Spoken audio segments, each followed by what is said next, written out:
विद्यार्थी मित्रांनो, सह्याद्री ट्युटोरियल्समध्ये तुमचं स्वागत आहे. रेट लॉ माझ्यावरच तुम्ही अभ्यास करणार आहे. ठीक आहे. रेट लॉ आहे केमिकल कायनेटिक्स या टॉपिकमध्ये. सर्वप्रथम सांगतो रेट ऑफ रिॲक्शन म्हणजे काय सांगतो. रिॲक्शन होत असताना रिॲक्टंट एकमेकावर रिॲक्ट होतात, ओके, आणि प्रोडक्ट तयार होतं. ऑब्व्हियसली रिॲक्टंटचं कॉन्सन्ट्रेशन चेंज होणार आहे ना. हा जो change in concentration per unit time म्हणजेच रेट ऑफ रिॲक्शन. मग रेट ऑफ रिॲक्शनची डेफिनेशन काय आहे? Change in concentration of reactant per unit time. पण आपल्याला रेट लॉ लिहायचं आहे ते सांगतो. रेट लॉ मध्ये मी तुम्हाला सांगतोय की आर म्हणजे rate of the reaction. Symbol R वापरतोय आपण रेट ऑफ रिॲक्शनला. कॅपिटल किंवा स्मॉल आर लिहिलंय. मग rate of reaction is directly proportional to concentration. समजा रिॲक्टंटचं नाव ए आहे, ए बी सी काही असतील. मग rate of reaction is directly proportional to concentration at that time, at that instant म्हणूया आपण, with simple power. With simple power raise to 8 म्हणूया आपण. किती सोपं स्टेटमेंट आहे. आणि आपण काय शिकतोय? फॉर्म्युलानुसार स्टेटमेंट लिहायचं. आता तुमच्यापैकी ना सगळ्याच मुलांना वाटतं की सर पुस्तकात काय दिलंय, तर पुस्तकातलं स्टेटमेंट वाचून दाखवतो. Rate of reaction at a given time is directly proportional to molar concentration at that time raise to a simple power. ठीक आहे. Rate of reaction at a given time is directly proportional to molar concentration of the reactant at that time raised to a simple power. आता raised to a simple power. Okay. मग आता मी therefore असं लिहू शकतो की मग R equals to K a raised to x where K म्हणजे कोण आहे? Rate constant. Rate constant. बस एवढंच तुम्हाला लिहायचं आहे.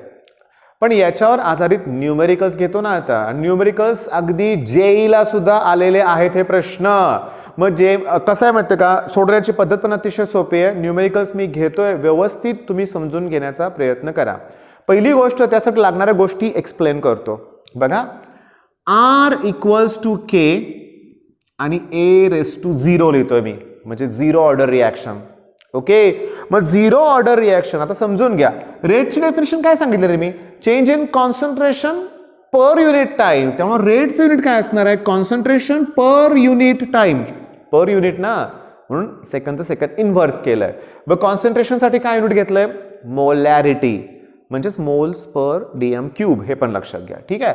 दॅट इक्वल्स टू के आणि ए रेस टू 0ची व्हॅल्यू काय असते? 1.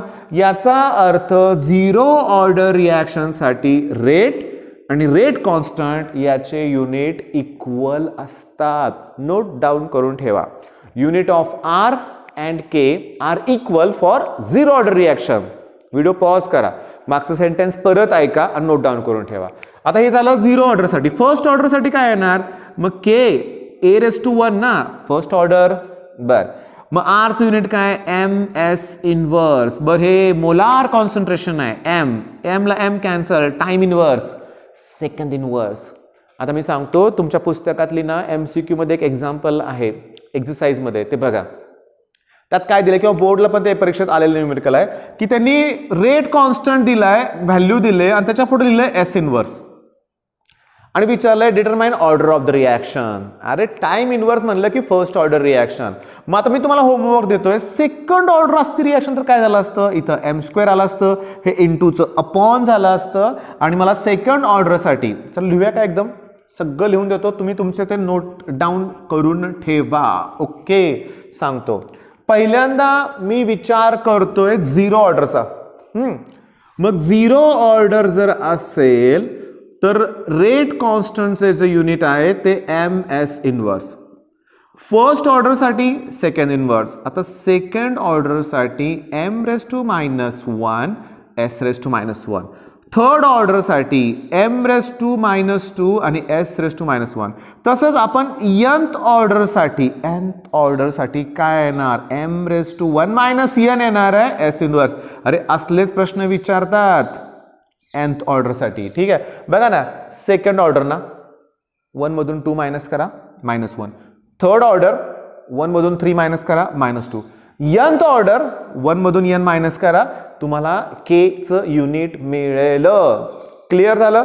आता न्यूमेरिकल्स घ्यायला काहीही हरकत नाही. आता मी तुम्हाला सांगू का, मी या न्यूमेरिकल्सला ना सगळ्यात सोपे न्यूमेरिकल्स म्हणतोय. म्हणजे रेट लॉ वरती बेस्ड जे न्यूमेरिकल्स आहेत ते सगळ्यात सोपे असतात. लक्षात घ्या. का? फॉर्म्युला त्यांनी दिलेला असणार आहे ना, व्हॅल्यू सगळ्या दिलेल्या असणार आहेत. मग आता मी काय करतोय बघा की प्रॉब्लेम 6.3 पेज नंबर 123. तुम्ही पेज ओपन करा. मी काय फोटो वगैरे शेअर करणार नाही आहे कारण हे सगळ्यात सोपं आहे. लक्षात घ्या. मी सांगितलं पेज नंबर 123 ओपन करा. प्रॉब्लेम 6.3 बघा. क्लिअरली त्यांनी रेट लॉ दिलाय. R equals to K NOBR आणि रेस टू 2. रेट लॉ आपल्याला दिलेला असतो. लक्षात घ्या. आता त्याच्या व्हॅल्यू बघा त्यांनी काय दिले तुम्हाला सांगतो. रेट ऑफ द रिएक्शन दिलाय 6.5 into 10⁻⁻6. 6.5 into 10⁻⁻6. Okay. Rate of the reaction दिलाय. कॉन्सन्ट्रेशन दिलंय NOBRचं. मग ऑब्विसली K विचारलाय म्हणजे what will be the rate constant. K विचारलंय आणि NOBRचं जे कॉन्सन्ट्रेशन आहे ते 2 इंटू 10⁻³ आणि त्याचा स्क्वेअर. कॅल्क्युलेशन किती इझी आहे बघा ना. 2 चा स्क्वेअर 4 करा. 10⁻³ -6 होईल. -6 ला -6 कॅन्सल होईल. 4 ने डिवाइड करा. 6.5 अपॉन 4 म्हणजे 1.625 आन्सर येते. पण हे जे आन्सर आलं युनिट काय लिहिणार सांगतो. सेकंड ऑर्डर आहे ना. मग सेकंड ऑर्डर असेल तर -1 येणार. लक्षात घ्या. आणि S⁻⁻1 नाही का. nth ऑर्डरसाठी 1 - n घेतलं तर मग 1 - 2 -1 येणार आहे. पण मी तुम्हाला आत्ताच बोललो होतो की मोलॅरिटी म्हणजेच काय. मोलॅरिटी म्हणजेच मोल्स पर DM³. मग जर m⁻² समजा -1 असेल तर ते mol⁻⁻1 आणि DM³ येणार. ठीक आहे. मग ते ह्याच्याऐवजी ते पण युनिट चालू शकतं. मग न्यूमेरिकल तुमच्या लक्षात आलेलं आहे. ओके. बरं. हा एक टाईप झाला की ह्या टाईपचे तुम्हाला सांगू का हा व्हिडिओ तयार करायच्या अगोदर माझ्या समोर आता रिपीट करणारी मुलं होती म्हणून माझ्या क्लासमधली. ठीक आहे. मग मी त्यांना स्कोअर बुस्टर मधले जवळजवळ या टाईपचे 15 ते 20 प्रश्न दिलेत. सिंपल एक प्रश्न दाखवतो स्कोअर बुस्टर मधला लिहून. त्यांनी असं दिलंय की R equals to A⁻3 B⁻2 आणि C आणि ऑर्डर ऑफ द रिएक्शन विचारले. मग टोटल ऑर्डर रिएक्शन कशी फाइंड आउट करायची. 3 + 2 + 1 6 ऑर्डर आहे. मग टोटल ऑर्डर कशी काढायची कळालं तुम्हाला. जे सिंपल टर्म आहेत ना तीच सिंपल पॉवर तीच काय असते सांगा. ऑर्डर असते. ठीक आहे. बर. आता नेक्स्ट जो क्वेश्चन घेणार आहे तो मोस्ट इम्पॉर्टंट आहे बरं का. प्रॉब्लेम 6.2.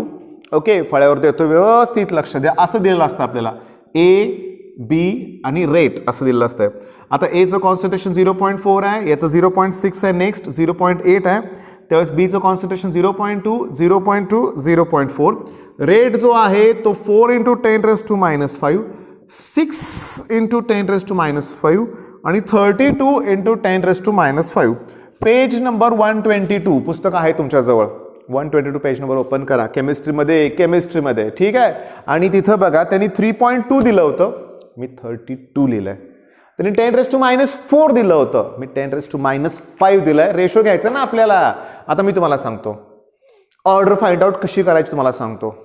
पहिला लिहायचं की R equals to K simple power X घ्या आणि B साठी Y घ्या. आपल्याला X आणि Y च्याच व्हॅल्यू फाइंड आउट करायच्या आहेत. ओके.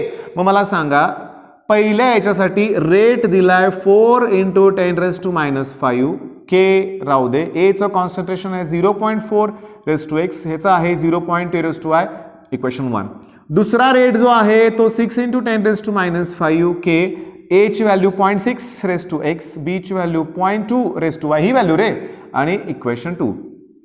तिसरं किती रेट आहे 32 इंटू 10⁻⁻5 K 0.8⁻x 0.4⁻Y हे तिसरं इक्वेशन.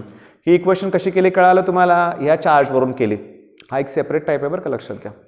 आता शांतपणे बघा मी काय सांगतोय ते. तुम्ही पहिल्याचा आणि दुसऱ्याचा रेशो घ्या. रेशो घेतल्यावर तुमच्या लक्षात येईल इकडं तुम्हाला 4/6 मिळणार आहे कारण -5 ला -5 कॅन्सल. K ला K कॅन्सल. 0.2Y ला 0.2Y कॅन्सल. आणि इकडं सुद्धा 4/6 पॉईंटला पॉईंट कॅन्सल आणि रेस टू एक्स.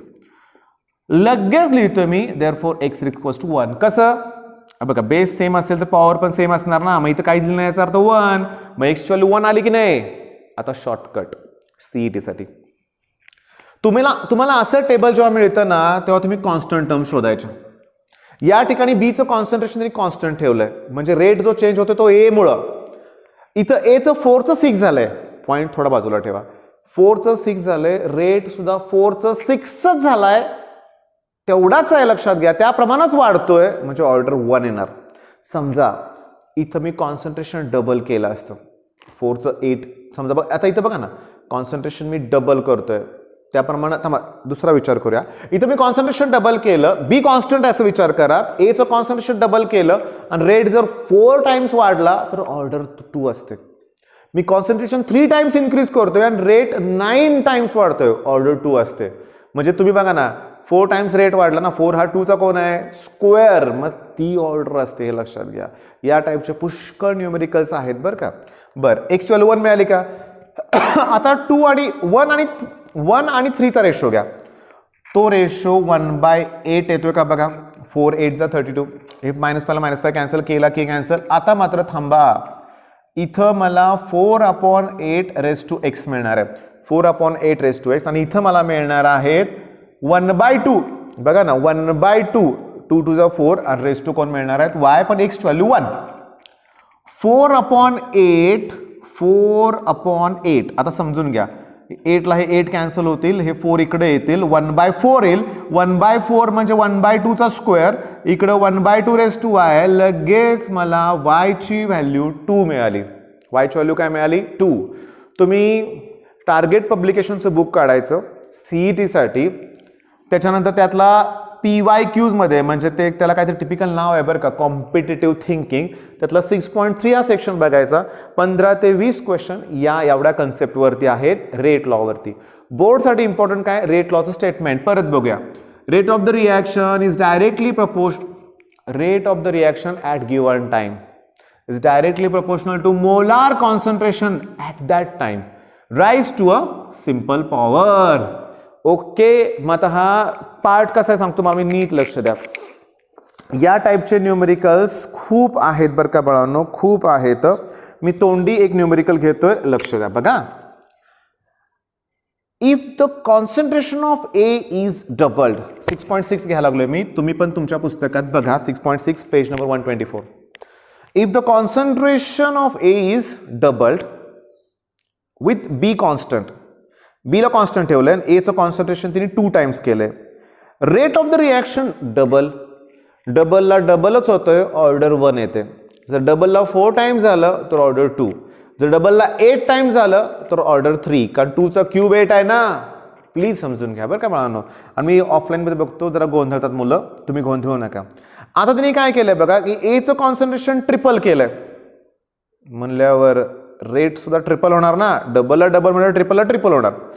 पण बीचं कॉन्सन्ट्रेशन पण डबल केलंय आणि रेट 6 टाइम्स वाढतोय. आता बघा या 6.6 प्रॉब्लेममध्ये एचे ऑर्डर 1 होते, आता तुम्ही एचं कॉन्सन्ट्रेशन 3 टाइम्स केलं की रेट 3 टाइम्स व्हायला पाहिजे, पण रेट 6 टाइम्स झालाय, म्हणजे अजून एक 2 टाइम्स बी मुळे वाढला ना, आणि त्यांनी बीचं कॉन्सन्ट्रेशन पण डबल केलं तर रेट पण डबल. याचा अर्थ बी साठी सुद्धा ऑर्डर 1 येणार आहे. याचा अर्थ एक्स म्हणजे ए साठी पण ऑर्डर 1 आणि बी साठी पण 1. चेक करा, बरोबर आहे, सगळं बरोबर आहे, लक्षात घ्या, काहीही मिस्टेक इथं करू नका प्लीज. हे सगळ्यात सोपा पार्ट आहे, लक्षात घ्या.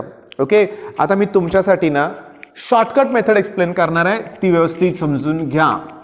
आणि JEE 2014 2019ला सेम असले प्रश्न आलेले होते, तुम्ही बघू शकताय.